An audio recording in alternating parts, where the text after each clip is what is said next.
Right, okay. Okay then.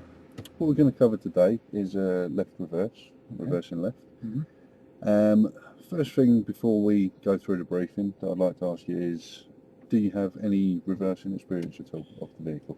I did a bit of turning the road, so I've put it in reverse, Okay. reversing the drive a couple of times, but that's about it really. Okay, so you've done turning the road and a little bit of short reversing. Okay, no problem. Right, what we're going to be looking at today is the objective is to be able to reverse the car into an opening on the right or the left. Okay. We're going to start with obviously the left. Yeah. We'll go through the key points and I'll go through a few diagrams for you. Feel free to obviously ask any questions if anything doesn't make sense, but I'll go through those for you. So the first thing that we're going to do before we carry out the manoeuvre at any time is that we're obviously going to make sure that we do it in a safe, convenient and legal place. Right. Okay. So if you have a look at the turning in front of you, that's a fairly safe, convenient and legal place, yeah? We're not going to be doing it on places where there's obvious hazards such as crossings, traffic lights, obviously busy or areas with potential hazards. Right. So we need to think about where we carry the manoeuvre out, yeah? Yep. We're going to be looking at accuracy. Obviously it's a very important thing to be accurate when you're reversing the vehicle round the corner. Yep.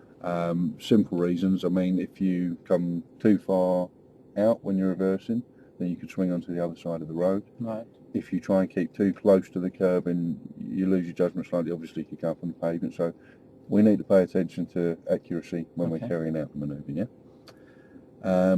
We need to pay attention to the camber of the road. Have you ever had experience of a camber? Did you touch that? Not really, no. No? No. Okay. Thought you may have done it when you're doing your turning road, but just to recap, what a camber tends to be is when you look at the road ahead, you tend to notice that most roads are higher in the middle than they are at the edges. Right, okay. The reason for this is so that in heavy water and heavy rain can drain off, yeah? Okay.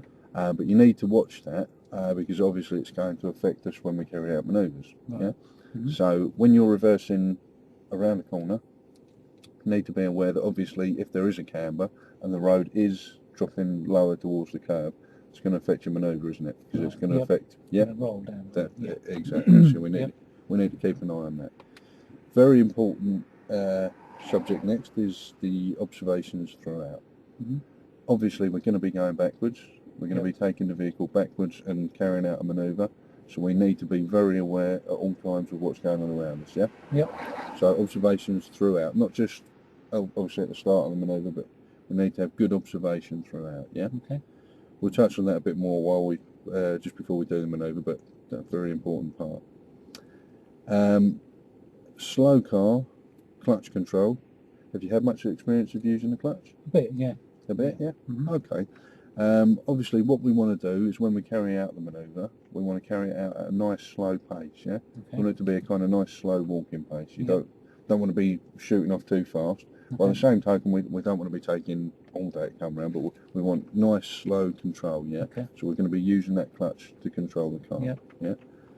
yeah? Your MSM routine, obviously what we're going to be doing is you're going to be following your MSM routine to the point that you're going to carry out the mirrors and manoeuvre part, but when we're carrying out manoeuvres such as the reverse, you're not actually going to be using a signal because you're carrying out a manoeuvre, yeah?